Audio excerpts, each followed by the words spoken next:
So let's go through a few more examples. So if you were asked to decide how important a particular scientific paper was relative to other papers, how might you go about doing that?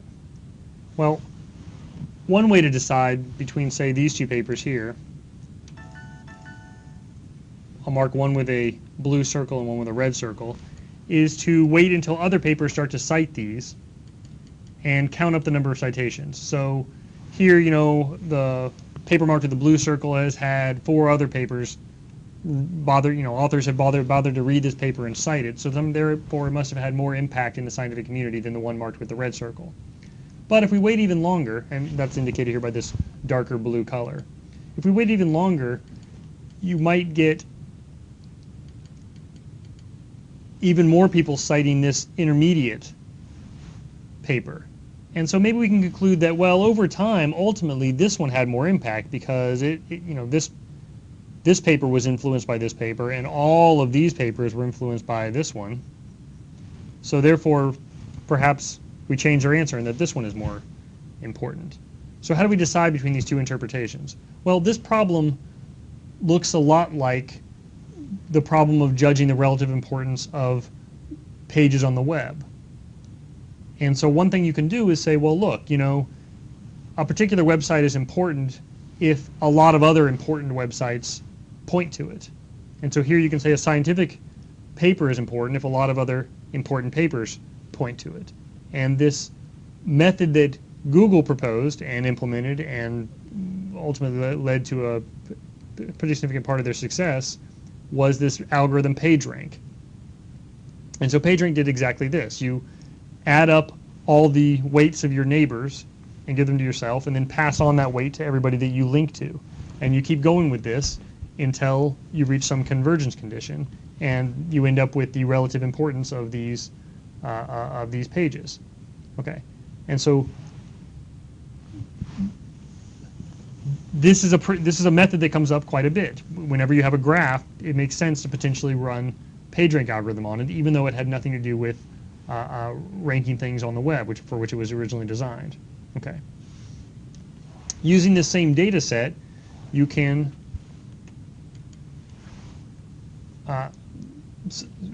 Carl Bergstrom and Martin Roswell created this visualization. So ignore the importance question. Just think about the graph of the citation network and doing analytics on it. One kind of analysis you can do is judging importance. Another kind of analysis you can do is this. And so what this is over time, run a clustering algorithm, which I haven't described what that is, but it groups clusters of similar documents and then map those clusters into these fields. And so you can determine that with some confidence that this cluster represents medicine because it has the Lancet and it has other kinds of medical journals in it. And you can conclude that this cluster represents molecular and cell biology. But what's pretty striking is that if you lay this out in this timeline like this, you can see that some fraction of the molecular and cell biology community and the neurology community started to combine to form a brand new field of science called neuroscience. And so just by doing this kind of analytics on this graph, right, to do this data science on this graph, you can uncover the emergence of new fields of science. And so I found that pretty striking. And they've gone on to do many other kinds of analysis on this same data set. And the overall field of this kind of meta field of studying the scientific literature in order to draw inferences is called bibliometrics.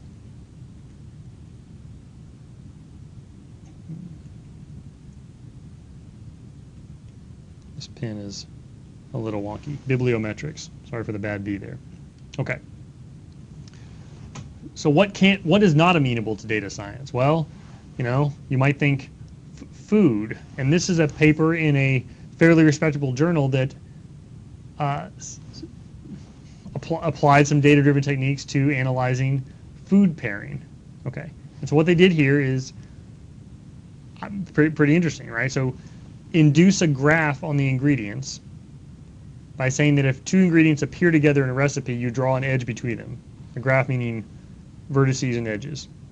And if you're not familiar with graphs, You will be by the end of the course, but bear with me right now. So connect two ingredients if they appear together in some recipe. Okay, build that big graph, and now you can analyze it in ways that are similar to what we just talked about. You can look at the community structure. You can find the clusters within this graph and see if these clusters correspond to some of the well-known methods of food pairings. Okay, and in some cases they do, and in some cases they don't. And the authors sort of show that they've uncovered things that were not necessarily known but appear to be there in the data, right?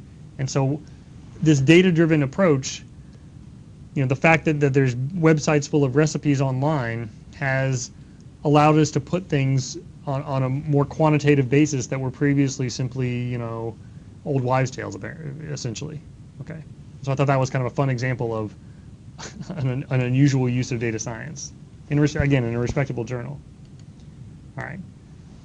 So another example, this is from the Last.fm blog. They looked at the tags associated with the songs on Last.fm and used it to do some simple analysis of the emergence of genres over time, but based on the popularity of the tags for songs coming from that time. And so you see things like, well, post-punk in red here came after punk in purple, which you'd hope that the graph shows, they'd expect. You'd also see some kind of a rise here in rock and roll over time, and then maybe a bit of a dip more recently.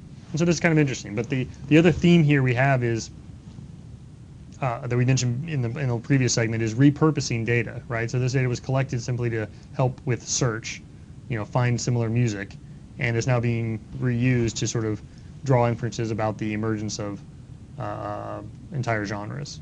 Okay.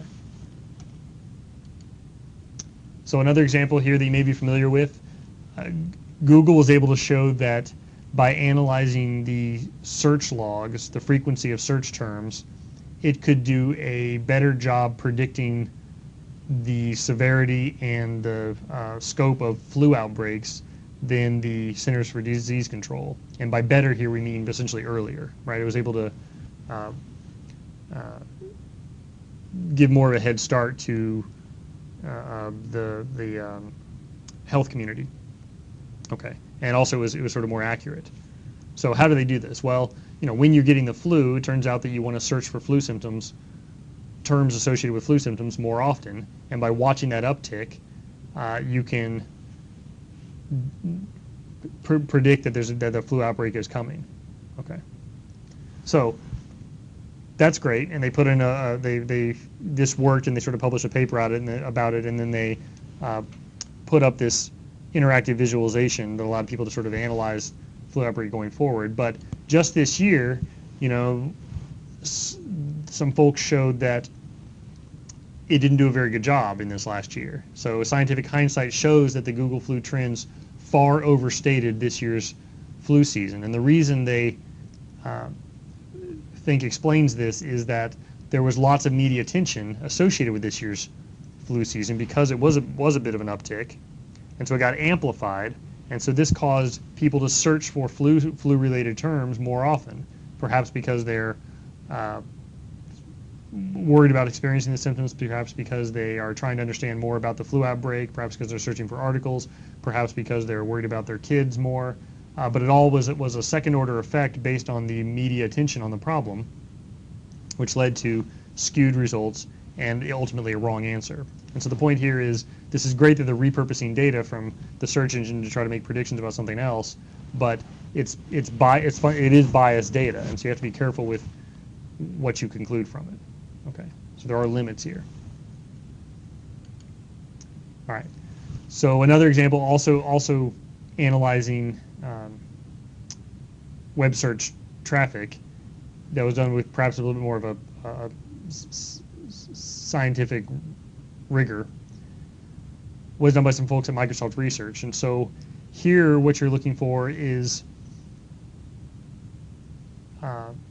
side effects associated with particular drugs. And so these results are pretty striking. So what this graph is showing that is over time, a set of users, it was around about 1 million, that had permission to sort of monitor their web search traffic, that when you searched for this drug in green, what percentage of the time did you also search for terms associated with hyperglycemia symptoms? And the answer is somewhere around 5%. For this other drug, it was somewhere around 4%. In the background, for the average case, it was pretty close to 0%. If you searched for both of these drugs, the odds that you also searched for hyperglycemia symptoms went up to 10%. Okay, so what's striking about this is that hyperglycemia is not a known side effect of these drugs, but it seems impossible to ignore from the web search data, right? There's just no reason to believe that this could be explained by coincidence, and they developed this argument more in the paper than I just have there. But so fine. So repurposing data. This is another example of a large data set, and they had to use a web search. And those are probably the 2 points I want to make about that, but a pretty fun one. Okay, so the last example I'll give is a different take. This more about prediction than data, but this from last October, if you recall, there were 6 Italian seismologists who were convicted of manslaughter for failing to predict a magnitude 6.3 earthquake in April 2009. And so while the locals were concerned about the seismic activity, the researchers were deemed to be just too reassuring about the verdict. And so the point I want to make here is that, there's liability. I mean, so this scientific community was completely aghast that this happened, and I'm completely aghast that this happened, and pretty much everybody is, that you can imagine to hold researchers responsible for failing to predict something that is demonstrably and known to be impossible to predict, right? So there's no seismologist on the planet that would argue that earthquakes are even remotely predictable, and yet the courts sort of decided that somehow they,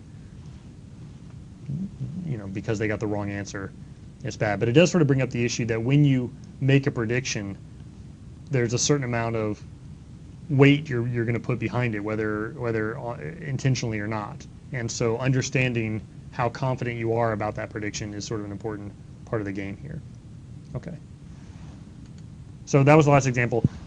The themes that we saw come out here, we gave a couple examples of graph analytics. We showed that databases are sort of useful in the Obama ground game case. We saw a lot of examples of visualization and communicating the results, interpreting these results. We saw some examples of using very large data sets, other examples that use very small data sets, and not everything's about big data. A couple of bullets that aren't on here, we talked about ad hoc, interactive analysis is sort of not just faster but different, and so supporting that is important. And then we talked about repurposing data, right?